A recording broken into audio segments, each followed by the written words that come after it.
Assalamualaikum warahmatullahi wabarakatuh. Salatu wa salamu ala toha Rasulillah. Salatu wa salamu ala Yasin Habibillah. Alhamdulillahi Rabbil Alamin wal aqibatu lil muttaqin fala udwana illa lil zalimin. Wassalatu wassalamu ala asrafil anbiya'i wal mursalin nabiyina wa habibina Muhammadin arsalahu wa rahmatan lil alamin. Yang saya muliakan para kiai, para alim, para ulama, para sesepuh dan bini sepuh, dan tak lupa para pendengar kultum saya di mana saja berada yang dirahmati Allah. Baginda Nabi sallallahu alaihi wasallam menjelaskan bahwa setelah keluar dari jasad anak Adam 3 hari kemudian ruh akan memohon kepada Tuhan, ya Tuhanku, izinkan aku menemui jasadku yang dulu aku pernah di dalamnya. Allah SWT mengizinkannya, lalu ruh pergi mendatangi kuburannya. Ia berdiri agak jauh dari kuburnya dan melihat kedua hidung dan mulutnya mengalirkan darah. Ia menangis beberapa saat kemudian. Ia berkata, oh jasadku yang malang, duhai kasihku, ingatkah kau dengan hari-harimu di dunia dahulu?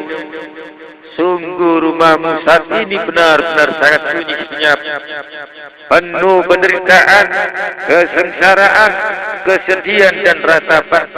Setelah itu ia kembali ke tempatnya di langit.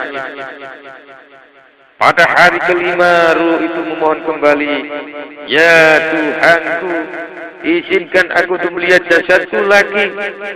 Allah mengizinkannya. Ruh itu kembali mendatangi kuburannya. Ia melihat jasadnya dari kejauhan.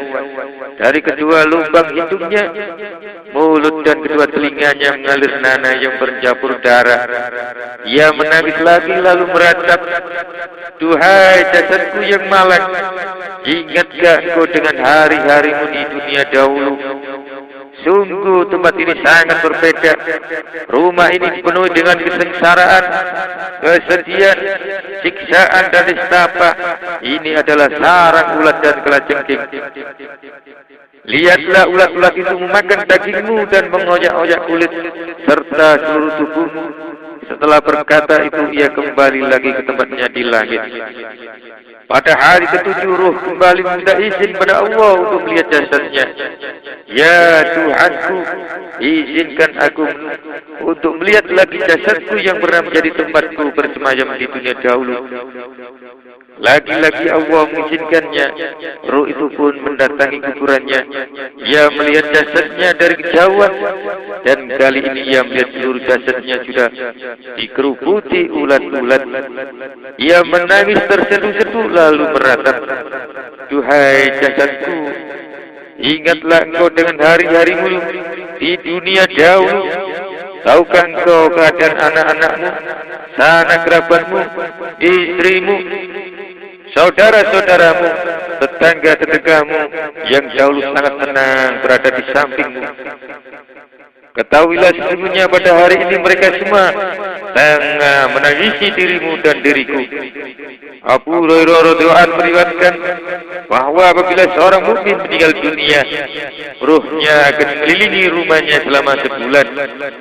Ia bisa melihat bagaimana harta warisannya dibagi atau bagaimana hutang-hutangnya dibayarkan. Setelah genap sebulan ia kembali ke kuburnya. Beberapa waktu kemudian ia akan kembali ke rumahnya dan terus mengitari sampai genap setahun. Karena itulah ia bisa melihat siapa saja yang selalu mendoakan dirinya dan siapa saja yang bersedih atas kematiannya. Setelah genap setahun ia akan diangkat ke tempat berkumpulnya para ruh sampai hari kiamat datang, yakni sampai sangkakala itu. Allah berfirman, "Tanazzalul malaikatu warruh." Pada malam itu turun malaikat-malaikat dan ruh. Quran surat Al-Qadar ayat 4. Terkait ayat tersebut ada yang mengatakan bahwa yang turun bersama para malaikat adalah ruh dan bunga-bunga yang harum baunya. Ada pula yang menafsirkan bahwa yang dimaksud dengan ruh pada ayat tersebut adalah malaikat agung yang akan turun untuk melayani orang-orang mukmin, sebagaimana disebutkan dalam firman Allah, "Yauma yaqumur ruhu wal malaikatu shaffa." Pada hari ketika ruh dan para malaikat berdiri bersaf-saf. Quran surat An-Naba ayat 38. Menurut beberapa ulama tafsir, maksud dari ruh pada ayat tersebut adalah anak keturunan Adam. Ada pula yang meyakini bahwa ruh tersebut adalah malaikat Jibril. Akan tetapi ada juga yang mengatakan ruh tersebut adalah ruh baginda Nabi sallallahu alaihi wasallam yang berada di bawah aras. Menurut ahli tafsir, ruh Muhammad ini memohon izin kepada Allah untuk turun ke bumi setiap malam Qadar dengan tujuan memberi salam kepada seluruh orang mukmin dan mukminat. Ruh beliau akan menghampiri mereka semua. Ada juga yang mengatakan bahwa yang dimaksud dengan ruh pada surah Al-Qadar tadi adalah ruh para sanak kerabat yang sudah terlebih dahulu meninggal dunia. Pada malam itu para arwah sanak kerabat tersebut berkata, "Ya Tuhan kami, izinkan kami untuk melihat anak-anak dan keluarga kami." Dan Allah pun mengizinkan, sehingga setiap malam Qadar mereka semua turun ke bumi.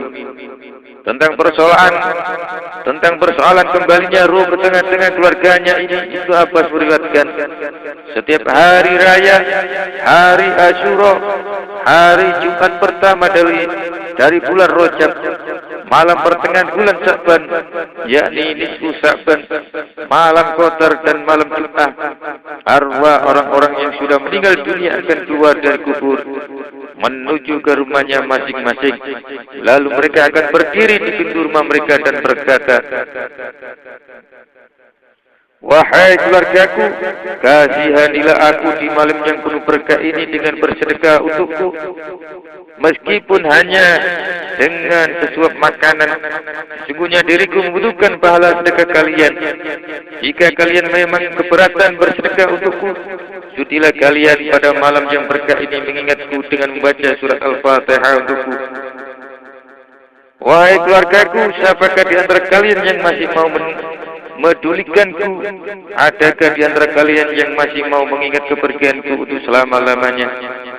Wahai orang-orang yang menepati rumahku, orang-orang yang menikahi anak-anak perempuanku, dan orang-orang yang menikmati kenyamanan rumahku, aku kabarkan bahwa saat ini aku tengah berada dalam liang kubur yang sangat sempit. Wahai orang-orang yang mendapat warisanku dan orang-orang yang mengasuh anak-anakku yang sudah yatim, ingatlah kalian dengan kematianku. Sesungguhnya buku catatan amalku telah dilipat, sementara buku catatan amal kalian masih terbuka. Ketahuilah, seorang mayit itu di dalam kuburnya sudah tidak lagi memiliki kesempatan untuk berbuat sesuatu yang mendatangkan pahala. Karena itu janganlah kalian melupakan diriku, dan ingatlah aku dengan memperbanyak roti yang kalian sedekahkan dan dengan doa kalian. Sesungguhnya aku benar-benar membutuhkan bantuan kalian semua. Jika roh orang yang telah meninggal itu mendapatkan kiriman pahala sedekah dan doa dari keluarganya, maka ia akan kembali ke tempatnya dengan senang dan gembira. Sebaliknya, jika ia tidak mendapatkan sedekah dan doa dari keluarganya yang masih hidup, maka ia akan kembali ke tempatnya dengan bersedih dan kekecewaan yang tiada tara terhadap keluarganya yang masih hidup. Menurut satu pendapat, ruh manusia itu bersemayam pada salah satu sel-sel tubuhnya, dan tidak bisa dipastikan letaknya. Dengan demikian ruh itu tidak berada di seluruh badan. Alasan dan bukti kuat pendapat ini adalah ada seseorang yang tidak mati ketika salah satu anggota tubuhnya terluka dengan beberapa tusukan, tetapi ia justru mati ketika salah satu anggota tubuhnya terluka karena satu tusukan, yaitu ketika tusukan tersebut tepat melukai sel yang menjadi tempat bersemayamnya ruhnya. Pendapat lain mengatakan bahwa ruh itu berada di seluruh tubuh karena kematian itu menimpa seluruh tubuh. Pendapat ini mendasarkan pada firman Allah, "Qul yuhyiha allazi ansha'aha awwal marrah." Katakanlah ia akan hidupkan oleh Tuhan yang menciptakannya yang pertama kali. Quran surat Yasin ayat 79. Kemudian ada yang menanyakan, apa perbedaan ruh dengan rawan? Kami menjawab, keduanya adalah satu kesatuan dan tidak ada perbedaan antara keduanya. Sebagaimana badan dan tangan, keduanya adalah satu kesatuan. Perbedaannya, tangan bisa bergerak leluasa, sementara badan tidak bisa bergerak secara leluasa. Demikian halnya dengan rawan dan ruh. Rawan bisa berpindah-pindah secara leluasa, sementara ruh tidak bisa berpindah-pindah.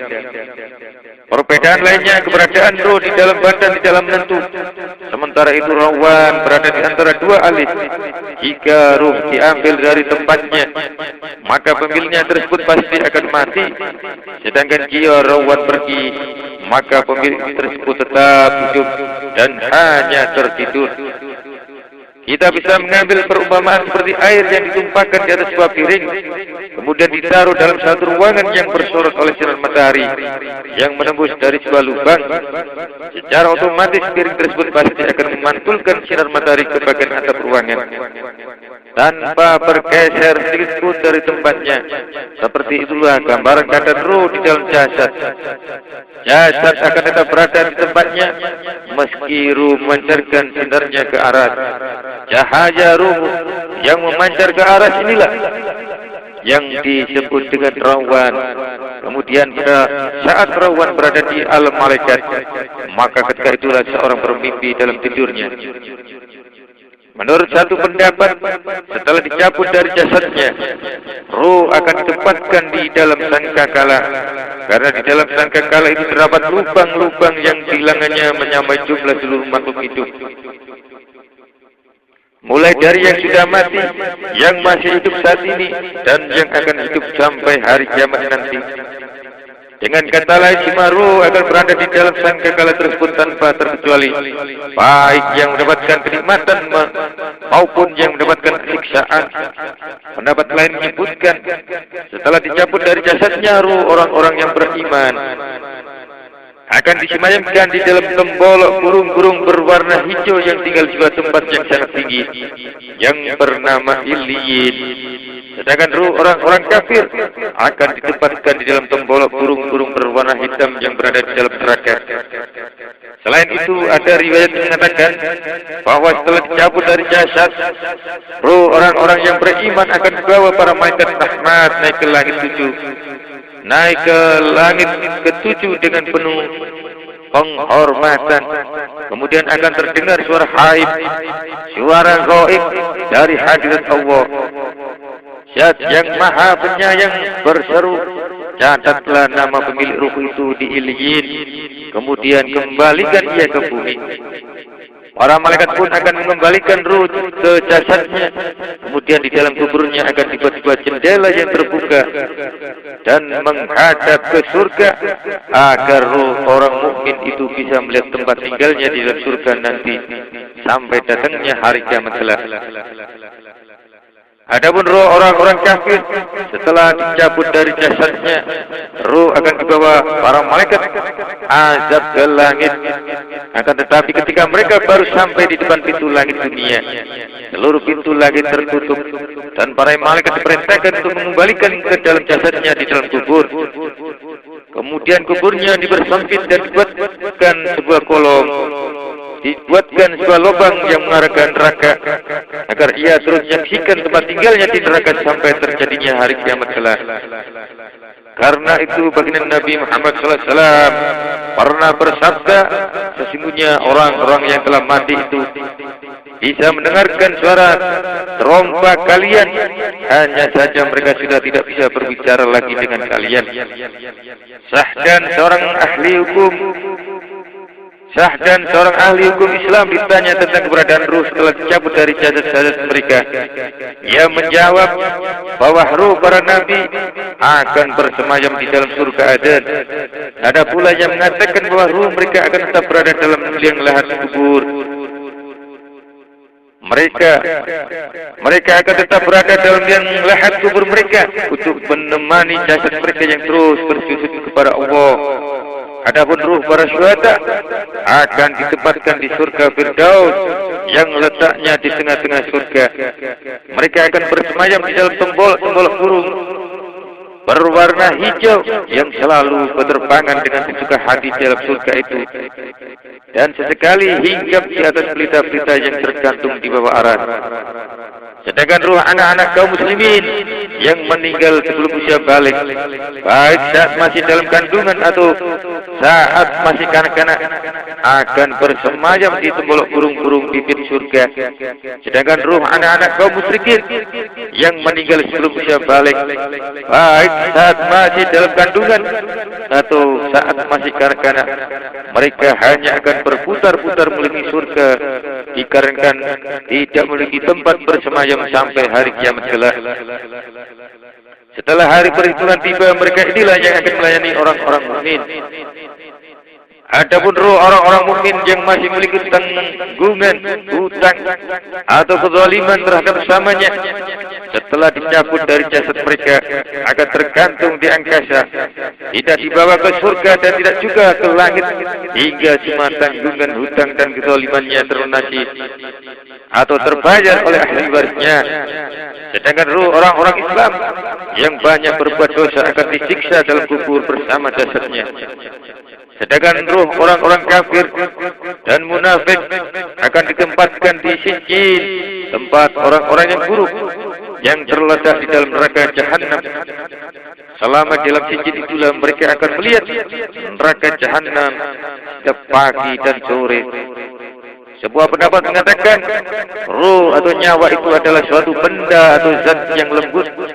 Atas dasar itu tidak bisa kita mengatakan bahwa Allah memiliki ruh, sebab amat sangat mustahil bila wujud Allah seperti benda-benda yang menjadi tempat bersemayamnya sesuatu.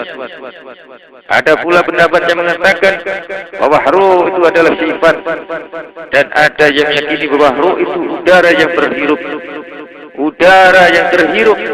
Dua pendapat terakhir ini merupakan pendapat orang yang mengingkari adanya siksa kubur. Sahdan beberapa orang Yahudi menjumpai baginda Nabi Muhammad SAW dan bertanya kepada beliau tentang ruh, Ashabur Rahim dan Dzulkarnain. Untuk menjawab pertanyaan tersebut, Allah menurunkan surah Al-Kahfi yang menjelaskan keadaan Ashabur Rahim dan Dzulkarnain. Adapun tentang ruh, turunlah firman Allah, wa yas'alunaka 'anir ruh, qul ruhu min amri rabbi. Dan mereka bertanya kepada Muhammad tentang ruh. Katakanlah ruh itu termasuk urusan Tuhanmu. Quran Surat Al-Isra ayat 85. Sebuah tafsir menjelaskan bahwa maksud dari ayat tersebut, ruh itu merupakan bagian dari ilmu Tuhanku, dan aku tidak mempunyai pengetahuan apapun tentangnya. Tafsir lain menjelaskan bahwa makna dari kata amar pada ayat tersebut bukan perintah, melainkan perintah. Dengan demikian terjemahannya adalah, katakanlah ruh itu termasuk perintah Tuhanku. Atas dasar penafsiran ini ada yang meyakini bahwa ruh bukan termasuk makhluk, sebab ruh adalah bagian dari perintah Allah, dan perintah Allah adalah perkataan kalam Allah. Senada dengan penafsiran di atas, ada yang menafsirkan bahwa arti ayat tersebut adalah sebagai berikut. Katakanlah, roh itu berasal atau tercipta dari Tuhanku melalui kalimat kun, yakni jadilah. Alasannya karena jenis perintah amar Allah itu ada dua macam, yaitu amru iltizam, yaitu perintah untuk dikerjakan. Misalnya perintah kepada para hambanya untuk mengerjakan solat, puasa, haji dan zakat. Amru takwin, yaitu perintah agar sesuatu terjadi atau menjadi, ada seperti tersirat dari kata kun, maka terjadilah. Misalnya sebagaimana tersurat dalam dua firman Allah berikut ini, Qul kunu hijaratan au hadidan au khalqan. Katakanlah, jadilah kamu sekalian batu atau besi atau suatu makhluk dari makhluk yang tidak mungkin hidup menurut pikiranmu. Quran Surat Al-Isra ayat 50-51. Syah dan beberapa orang Yahudi menjumpai baginda Nabi Muhammad SAW dan bertanya kepada beliau tentang ruh. Ashabur Rahim dan Zulkarnain. Untuk menjawab pertanyaan tersebut, Allah menurunkan surat Al-Kahfi yang menjelaskan keadaan Ashabur Rahim dan Zulkarnain. Adapun tentang ruh, turunlah firman Allah, wa yas'alunaka 'anir ruh qulir ruhu min amri rabbi. Dan mereka bertanya kepadamu Muhammad tentang ruh, katakanlah ruh itu termasuk urusan Tuhanku. Quran Surat Al-Isra ayat 85. Sebuah tafsir menjelaskan bahwa maksud dari ayat tersebut, ruh itu merupakan bagian dari ilmu Tuhanku dan aku tidak mempunyai pengetahuan apapun tentangnya. Tafsir lain menjelaskan bahwa makna dari kata amr pada ayat tersebut bukan perintah, melainkan perintah. Dengan demikian terjemahannya adalah, katakanlah ruh itu termasuk perintah Tuhanku. Atas dasar penafsiran ini ada yang meyakini bahwa ruh bukan termasuk makhluk, sebab ruh adalah bagian dari perintah Allah, dan perintah Allah adalah perkataan atau kalam Allah. Senada dengan penafsiran di atas, ada yang menafsirkan bahwa arti ayat tersebut adalah sebagai berikut. Katakanlah ruh itu berasal atau tercipta dari Tuhanku melalui kalimat kun atau jadilah. Alasannya karena jenis perintah amar Allah itu ada dua macam, yaitu amru iltizam, yaitu perintah untuk dikerjakan. Misalnya perintah kepada para hambanya untuk mengerjakan sholat, puasa, haji dan zakat. Amru takwin, yaitu perintah agar sesuatu terjadi atau menjadi, ada seperti tersirat dari kata kun, maka terjadilah. Misalnya sebagaimana tersurat dalam dua firman Allah berikut ini, Qul kunu hijaratan au hadidan au khalqan. Katakanlah, jadilah kamu sekalian batu atau besi atau suatu makhluk dari makhluk yang tidak mungkin hidup menurut pikiranmu. Quran Surat Al-Isra ayat 51. Innama amruhu idza arada syai'an ay yaqula lahu kun fayakun. Sesungguhnya urusannya apabila dia menghendaki sesuatu, dia hanya berkata kepadanya, jadilah, maka jadilah sesuatu itu. Quran Surat Yasin ayat 82. Adapun tentang dua firman Allah yang berbunyi nazala birruhul amin, yang dibawa turun oleh Ruhul Amin, Quran Surat Asy-Syu'ara ayat 193. Yauma yaqumur ruhu wal malaikatu saffah, pada hari ketika ruh dan para malaikat berdiri bersaf-saf. Quran surat An-Naba ayat 38. Sebuah tafsir menyebutkan bahwa yang dimaksud dengan ruh pada ayat yang pertama adalah malaikat Jibril yang menjelma seperti manusia. Sedangkan maksud ruh pada ayat yang kedua adalah malaikat terbesar yang akan berdiri sendiri dalam satu barisan khusus. Sedangkan tentang firman Allah pada Nabi Adam alaihissalam, "Fa idza sawaituhu wa nafakhtu fihi min ruhi." Maka apabila aku telah menyempurnakan kejadiannya dan telah meniupkan ke dalamnya ruh ciptaanku ke dalamnya. Quran surat Al-Hijr ayat 29. Makna dari ayat tersebut adalah ketika kejadian atau wujud Adam telah sempurna dan aku telah meniupkan ruh ke dalam tubuhnya, kataku yang ditambahkan atau disisipkan pada ruh, disisipkan pada kata ruh merupakan penambahan untuk menunjukkan bahwa kata yang disisipi itu merupakan hasil ciptaan dari kata yang ditambahkan. Idafatu khalqin. Ada pula yang menafsirkan bahwa penambahan itu bersifat pemuliaan atau takrim atau idafatu takrim, yaitu sebagaimana penyisipan kata Allah dalam kata naqatullah kunta Allah dan baitullah rumah Allah. Adapun firman Allah yang berbunyi wa nafakhna fiha min ruhina, lalu kami tiupkan ke dalam tubuhnya ruh dari kami. Quran surat Al-Anbiya ayat 91. Dengan demikian penyisipan kata kami pada kata ruh itu bersifat pemuliaan atau penghormatan atau takrim sebagaimana telah dijelaskan sebelumnya.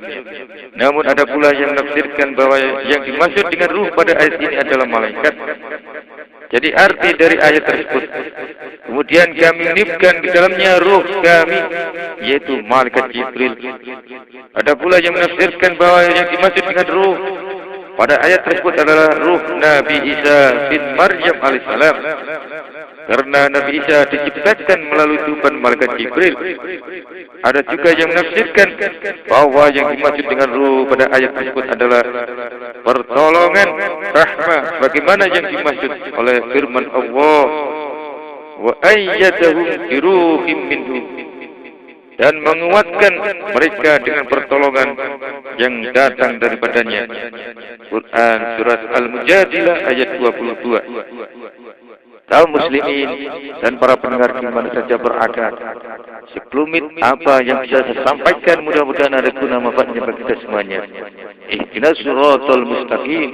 Wassalamualaikum warahmatullahi wabarakatuh.